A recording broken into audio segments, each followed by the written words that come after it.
Assalamualaikum warahmatullahi wabarakatuh. Perkenalkan, saya Rika Fauzia dari Teknologi Pendidikan 2017 Universitas Pendidikan Indonesia. Di sini, saya akan sedikit memaparkan materi pengantar psikologi pendidikan. Video ini akan membahas sekilas mengenai konsep psikologi pendidikan, tokoh-tokoh dan perkembangan teori, serta kompetensi guru efektif untuk pembelajaran yang optimal. Materi disusun berdasarkan pada buku Educational Psychology oleh John Santrock, edisi kelima. Mari kita mulai dengan memahami urgensi psikologi pada pendidikan. Ilmu psikologi adalah studi saintifik mengenai perilaku dan proses mental. Sejalan dengan itu, maka psikologi pendidikan merupakan cabang psikologi yang khusus membahas pembelajaran dan pengajaran dalam situasi pendidikan. Dalam kancah psikologi pendidikan, terdapat beberapa pionir yang akan dibahas satu persatu. Yang pertama, ada William James yang menekankan pentingnya observasi KBM. Salah satu rekomendasinya adalah mengajarkan anak selangkah lebih atas tingkatan pengetahuan dan pemahaman dari tingkat normal untuk melatih dan memperkaya otaknya. Lalu ada John Dewey. Kita banyak berhutang padanya. 1. Pandangan tentang anak sebagai pembelajar aktif. Menurutnya, anak-anak harus belajar bagaimana menjadi pemecah masalah reflektif. 2. Gagasan bahwa pendidikan harus fokus pada keseluruhan anak dan menekankan adaptasi terhadap lingkungan. Anak-anak tidak boleh hanya dididik secara sempit dalam topik-topik akademik, tetapi harus belajar bagaimana berpikir dan beradaptasi dengan dunia di luar sekolah. 3. Keyakinan bahwa semua anak layak mendapatkan pendidikan yang kompeten. Dewey mendorong pendidikan yang kompeten untuk semua anak, baik perempuan maupun laki-laki, serta anak-anak dari berbagai kelompok sosial ekonomi dan etnis. Terakhir ada E.L. Thorndike. Ia berpendapat bahwa salah satu tugas terpenting sekolah adalah mengasah keterampilan penalaran anak-anak. Thorndike berfokus pada penilaian dan pengukuran serta dasar-dasar pembelajaran ilmiah. Ia secara khusus menggagas bahwa psikologi pendidikan harus memiliki dasar ilmiah dan harus fokus pada pengukuran. Ketiga pionir tersebut mengarahkan pada dua pendekatan besar, yaitu pendekatan tingkah laku atau behavioral approach dan pendekatan kognitif atau cognitive approach.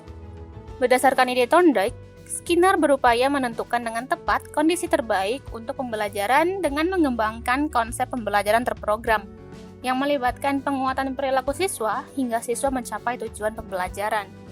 Pendekatan perilaku untuk belajar tidak membahas banyak tujuan aktual dan kebutuhan pengajaran di kelas.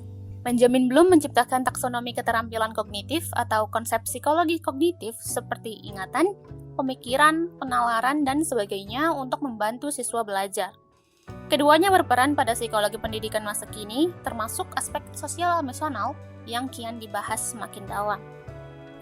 Psikologi pendidikan adalah ilmu psikologi yang mana digunakan sebagai alat untuk pengajaran yang efektif.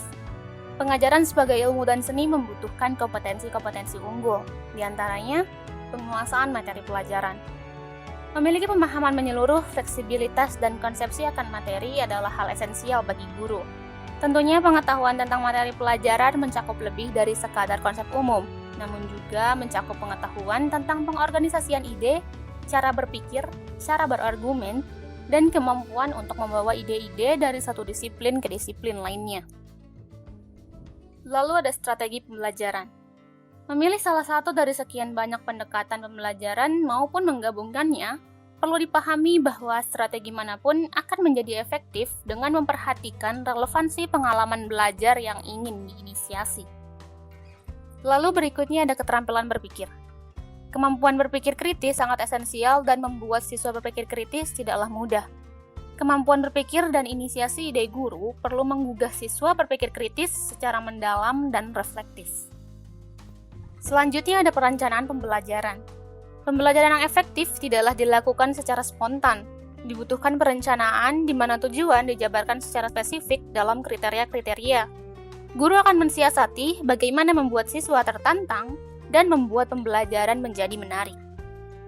Kompetensi penting lainnya ada mengajar sesuai tahap perkembangan. Dalam rangka memberikan pembelajaran yang optimal bagi tiap-tiap siswa, guru perlu memiliki pemahaman pada tahapan perkembangan dan tahu bagaimana merangkai materi yang relevan dengan tingkatan perkembangan anak. Lalu ada keterampilan mengelola kelas.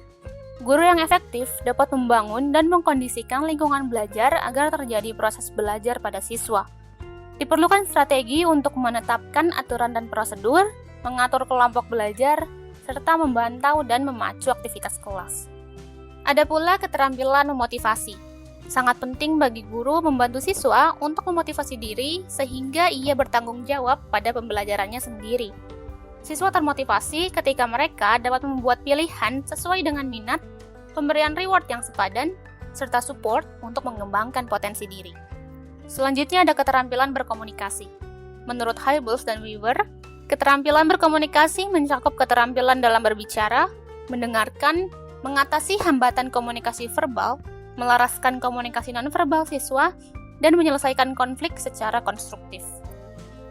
Lalu ada pula perhatian pada keberagaman individu.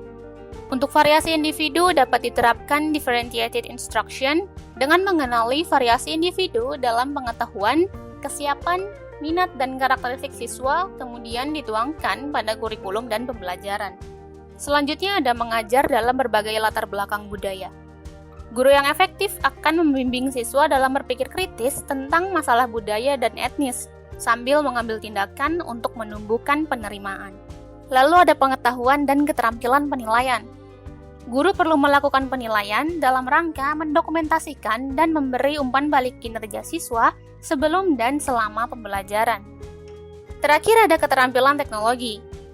Peran teknologi bukanlah untuk meningkatkan kemampuan siswa belajar, melainkan untuk mendukung pembelajaran itu sendiri. Guru yang terampil dalam menggunakan teknologi akan meningkatkan kualitas pembelajaran.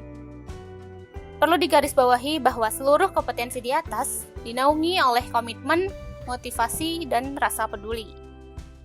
Baik, sampai di sini saya telah coba memaparkan materi terkait konsep psikologi pendidikan, sejarah dan tokoh psikologi pendidikan, serta kompetensi-kompetensi guru efektif yang dibutuhkan agar pembelajaran efektif. Anda dapat menelaah lebih lanjut mengenai konsep teori dan praktik berdasarkan pemaparan tadi. Semoga bermanfaat untuk Anda sekalian. Saya Rika Fauziah, sampai jumpa di lain kesempatan.